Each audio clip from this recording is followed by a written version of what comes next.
There's global interest, of course, in improving learning outcomes for children in schools. That's the ultimate goal of any effective education system. And it's clear now there is a link between the quality of teachers and the quality of learning.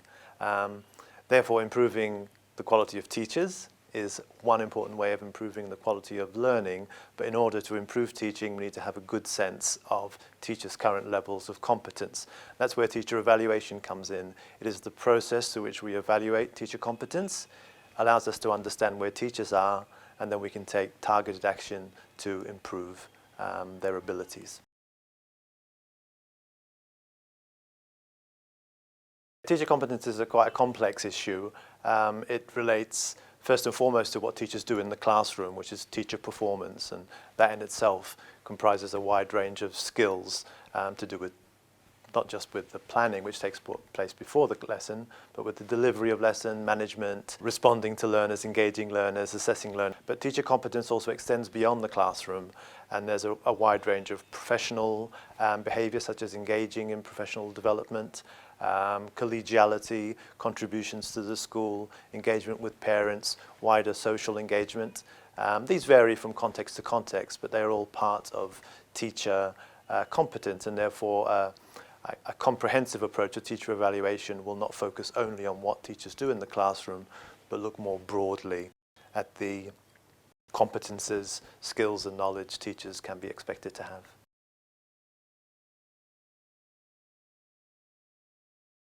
So one thing we discuss in the report is a wide range of strategies that can be used. Of course, observation is important, but it needs to be done properly.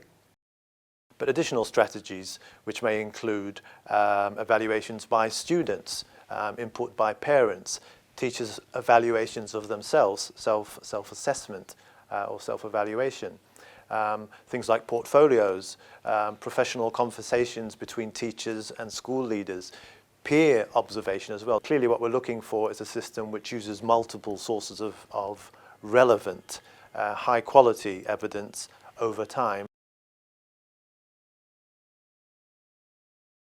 When we look at teacher evaluation systems, one important component is a clear definition of purpose. There are formative purposes, which are to do with supporting the development of teachers and using teacher evaluation as a way of helping teaching improve.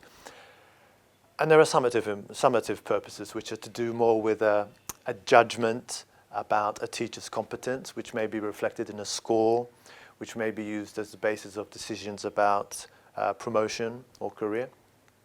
Both are important. The formative is important because without the formative aspect of teacher evaluation does not support teacher improvement, and therefore it won't contribute to the improvement of learning. So that aspect of it is important. But at the same time, teacher evaluation plays a quality assurance purpose.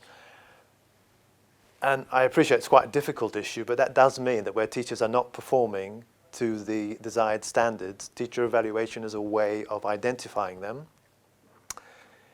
and, if necessary, taking action to address that.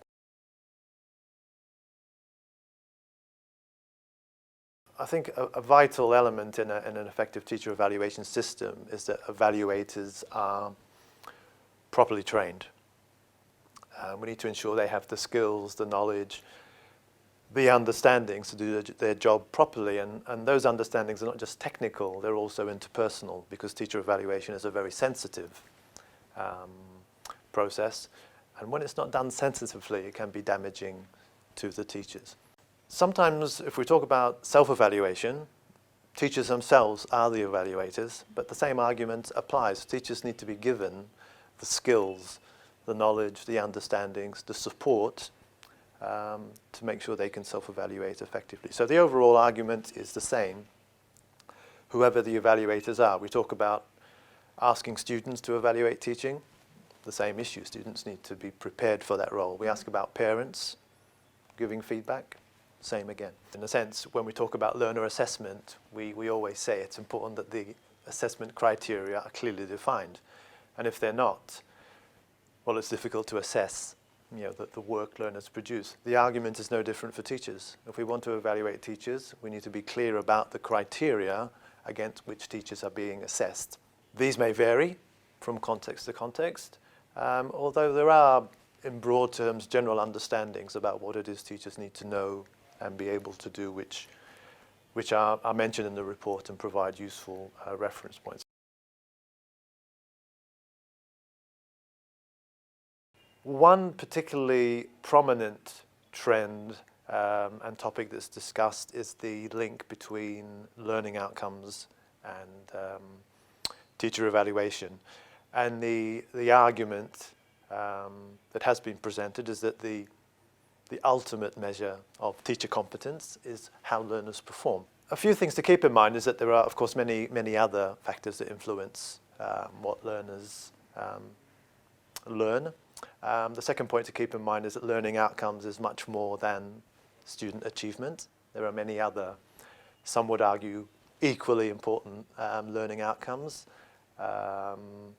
such as autonomy, independence, sort of life skills more generally, attitudes towards learning, motivation, etc. These are all arguably important learning outcomes as well. And those aren't included, of course, when metrics are used to link teacher quality and learning outcomes.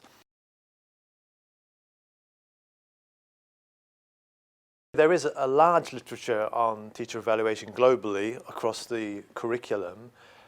Interestingly, as part of the work I did for the report, there's very little that specifically documents teacher evaluation processes in action in primary, secondary, or compulsory state education sectors. So there's a clear need for, I think, contextualized, qualitative case studies of how teachers are evaluated, if they are, of the extent to which policies are actually being implemented in the way that's intended, of the consequences of teacher evaluation. So I think, if we look at the framework for teacher evaluation and the various components that are part of it, whether it's purposes, whether it's tools, whether it's criteria, formative, summative uses, I think it's fair to say that we know very little in concrete terms about how these play out on the ground, what teachers' daily lived experiences of teacher evaluation are.